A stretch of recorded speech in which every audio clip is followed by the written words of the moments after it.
Forbidden love is all about desires that defy the rules. Love that you shouldn't want, but can't resist. My name is Raquel. Welcome and welcome back. In today's video, I'm going to share 5 forbidden romances. For each book, I'll give the name, a brief synopsis, and exactly how this forbidden twist takes place in the story. Let's get into it. Book number 1, Can't Trust These BITC, you know the rest, by Ncole Jackson. This is 4 books. The first one is a standalone. The other 3 is a series.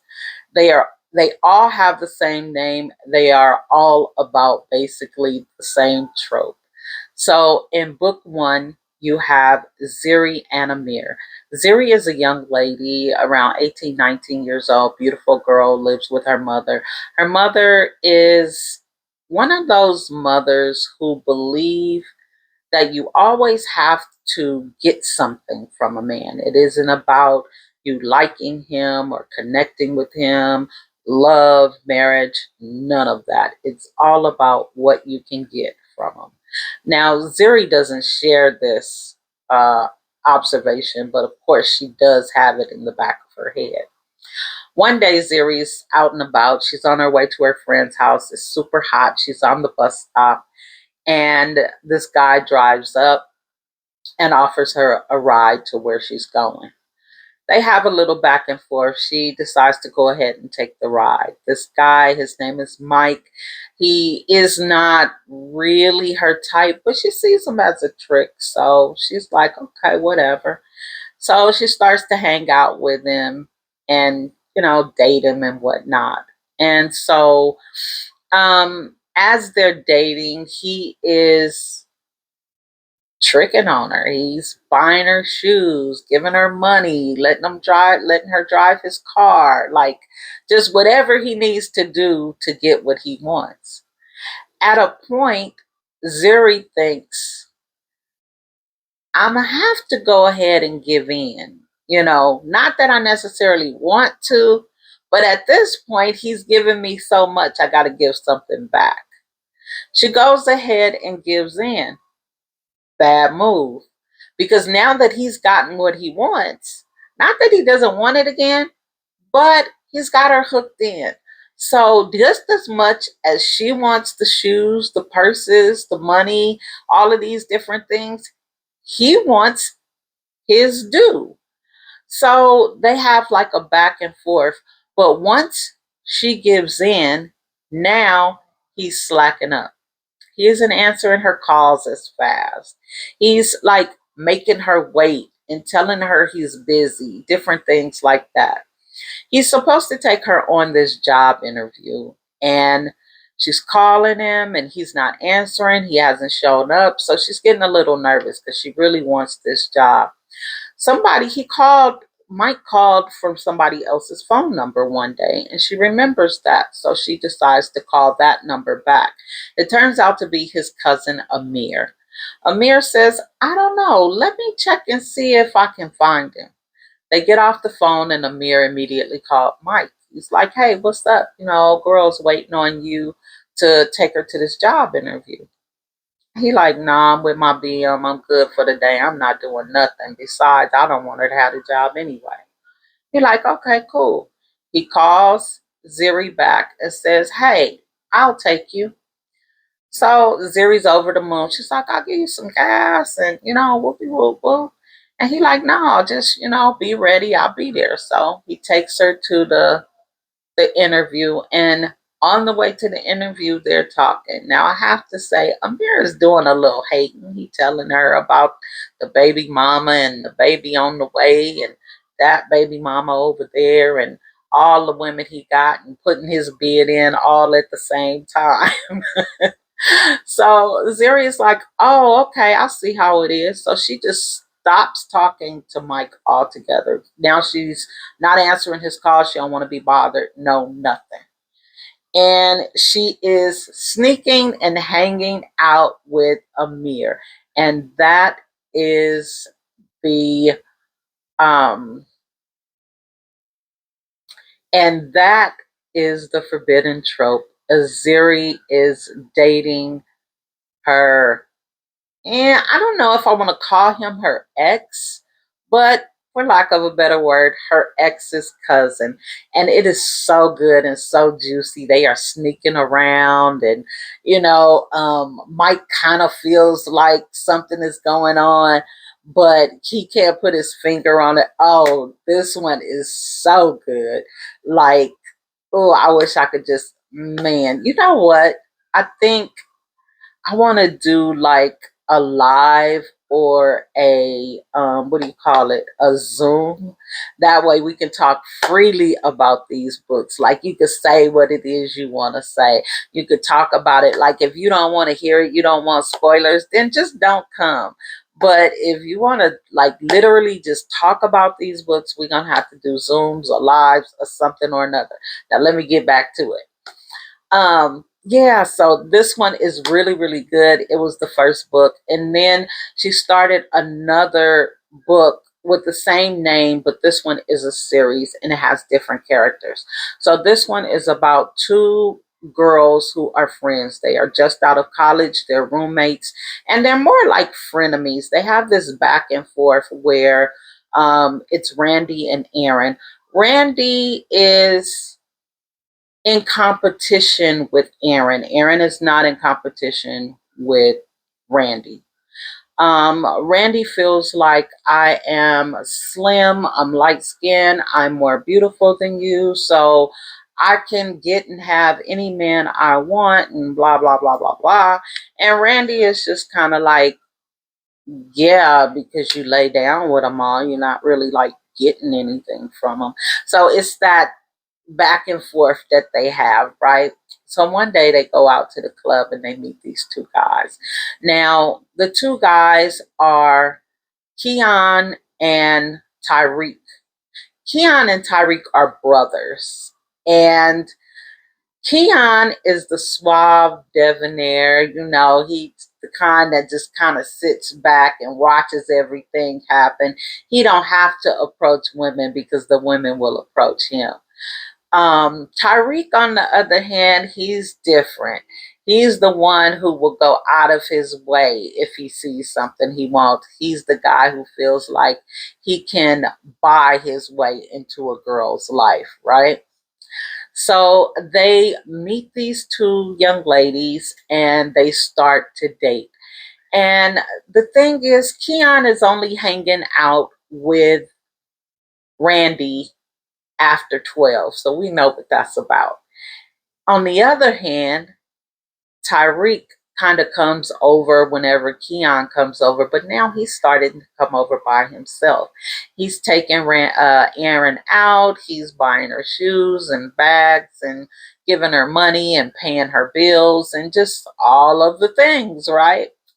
So they go out to like a lunch or something, and Tyreek's kid's mother winds up being there, and Aaron is like, yeah, I don't want to do that. I'm cool on you. So he's doing everything he can to try to get back with her, but she's like, I'm cool. So now when uh, Keon comes over, it's just him, Aaron, and Randy. This one particular day, he spends the night. Randy gets up and goes to work, which leaves Keon and Aaron at home. So they hanging out, they eating breakfast, they chilling and talking and getting to know each other. So now this has become a pattern, and they are doing it behind Randy's back.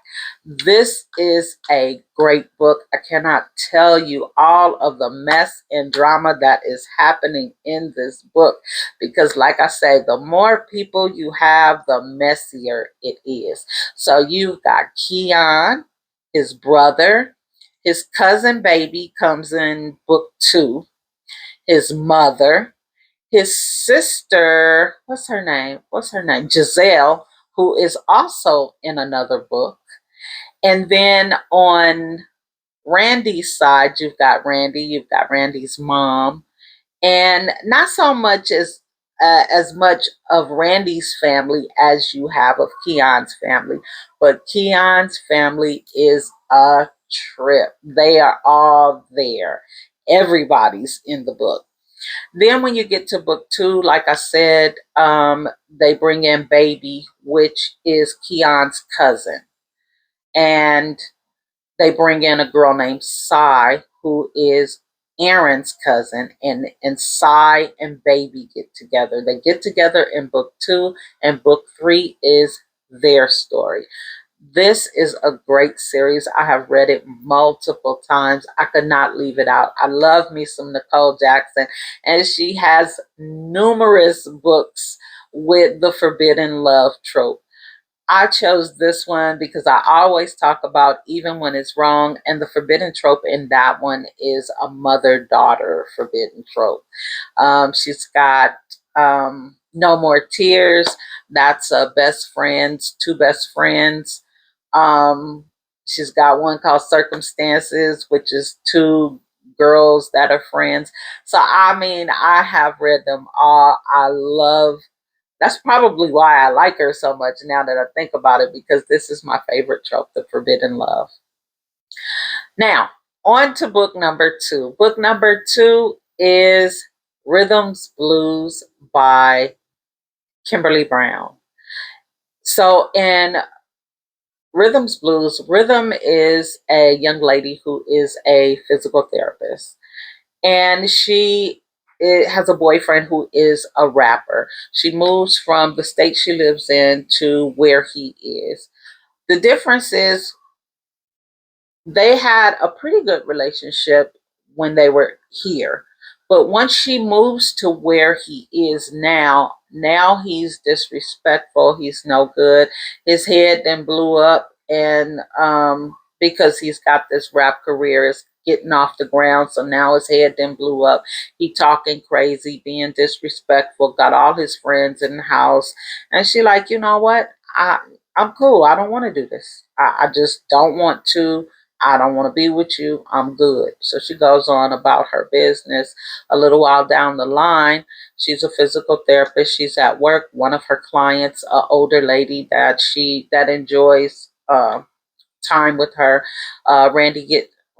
Oh my God, I'm sorry. Rhythm gets a flat tire, and she calls her son to fix the flat tire. This is how she meets the son.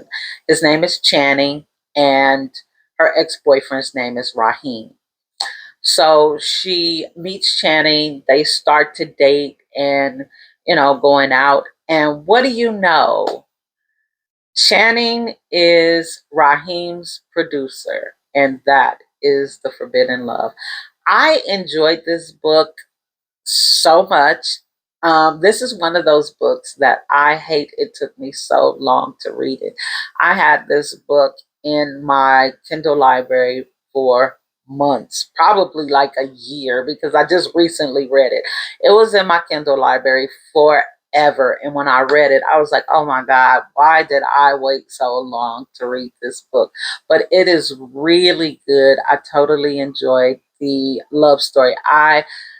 Now, see, this is what I want to say. Number one, that's the reason why your mom will tell you not to move out of state with a guy if you don't have family or friends or somebody in that state. This book is the exact reason why, because stuff like that happens. And the other thing is, if I was her, I wouldn't even care that that was his producer, because he treated her so badly. I would rub it in his face. But it was a good book. I totally enjoyed it. And then book number three is Till I Say When. It is by Natisha Raynor. I know you didn't think I was going to make a video about forbidden tropes and not put my girl in it, especially since I put Ncole Jackson in it. So I had to bring in Natisha Raynor, right? So this one is about a young lady named Wonder, who's in this horrible relationship. She has this recurring thing happen to her in the relationship, and it wears down. It wears down on her mentally, spiritually, physically, and she is just really having a hard time. Because she's having a hard time, she is leaning on a particular drug to get her through. And I hate that for her. But she is an entrepreneur. She wraps cars. So you know how we paint our cars. Well, now they are wrapping them. And this is what she does. And so she's at her job one day. This guy comes in. I think she's familiar with the guy, even if she doesn't really know him. She is familiar with him. He comes in and basically blackmails her into being his pretend boyfriend because he wants to annoy her ex-boyfriend. He says himself that he's a butthole, and from their interaction, she believes it. He is most definitely a butthole. He has lost his cousin, his good cousin, best cousin, whatever you want to call it, and him and another cousin is determined to find out who unalived his cousin. And so him and Wonder have some dealings. They go back and forth and they spend time together. And so the forbidden trope is that she is dating her ex-boyfriend's arch enemy. Like they are from two different, I don't know if they're in gangs. I don't know what it is, but they're from two different sides of the track, I guess you could say. And this kind of puts Wonder life in jeopardy. So it is really good. I totally enjoyed this one as well. Last but not least, we have Here With You Forever, which is by Briann Denae. This is my second book by Briann Denae, and this is the better book. The first one I couldn't get into, but this one is so good. It is about a girl named Lyra. Lyra has a son with this guy, and he has been cheating on her, will not stop cheating on her. They break up, they get back together. They break up, they get back together, right? So this last time he cheated, she like, I'm cool, I don't want you. He comes over, they have the conversation. We are not getting back together. Like literally, we are not getting back together. We can be cool, we can co-parent, but we not getting back together. So he like, okay, cool. He takes off. So, some time goes by and she's thinking about like, dang, I should get back with him. I know he loved me. I don't know why she thinking this or why she even considering getting back with him. He didn't cheated on her enough for her to even think, even if he does love you, he doesn't respect you. So, she's thinking about considering getting back to him. And right when she's going to call him to let him know that she wants to get back, she gets a phone call and she finds out that something has happened. Now, his god brother is a friend of hers, and he comes to give her a shoulder to cry on. And it just so happened that they do a little bit more than cry on each other's shoulder, and that is the forbidden trope. I enjoyed all 5 of these books. They were great. I don't know if I've ever read a forbidden trope book that I don't like. Back in the day, like, oh my God, way back in the day, I used to read V.C. Andrews. Now, if you're familiar with V.C. Andrews, she has the ultimate for that particular time forbidden trope, because those were like brothers and sisters marrying each other. Remember Flowers in the Attic? Yeah. And I don't know. It is my favorite trope in the whole wide world. Well, I want to hear from you. What is your favorite trope? Have you read any of these books? What book would you recommend for the forbidden trope? If you enjoyed the video, don't forget to give it a thumbs up and do all of the YouTube things like, comment, subscribe, and share. Until next time, see you soon.